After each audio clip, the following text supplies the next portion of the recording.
কি ধরনের পুলিশের হয়রানি কেটেছে তারা আমার কাছে ছিল তখন আপনারা জানেন এই কঠিন সময়ের আমরা কাজ করে কেউ ভালো নাই।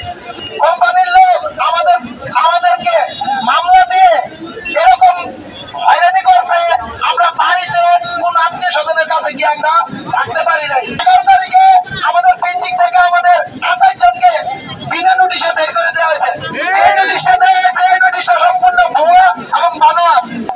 রাতের 3টা বাজে পুলিশ এসে আমার এক ছোট ভাইকে গ্রেফতার করে। পুলিশ গ্রেফতার করলে থানায় নিব, ইরোটেক্সে আবার নিয়ে আসলো কেন? ইরোটেক্সে আসার পরে ফোন দিছে 2 লক্ষ টাকার একটা বান্ডিল ফেলাইছে নিচে, পুলিশ ঢুকাই নিছে। ঢুকাই নিয়ে 6:40-এ ফতুল্লা থানায় নিয়ে এই টাকাটা ভাগ করা হয়েছে।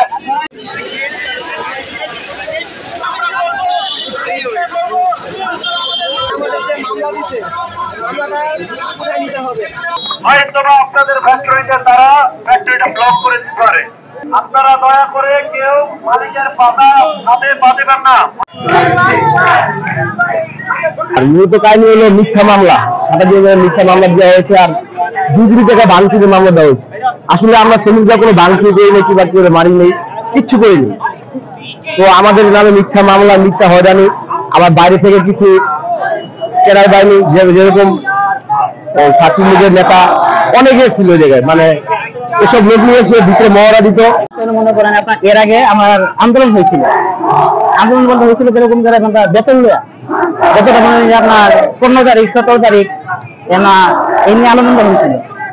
এবার আপনার জিএমএ ইনচার্জে পিএমএ এগুলো মানে বকাবকি করতো, এবার কি মহিলাদের গায়ে হাত দিত।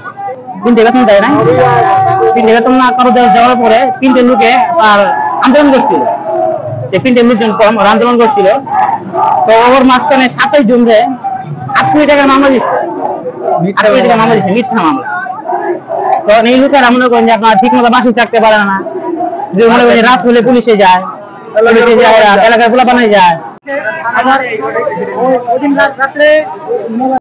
17-18 বছর ধরে আমাদের শ্রমিক চাকরি করে, কিন্তু তারা লেজিয়া দিকে তারা বঞ্চিত।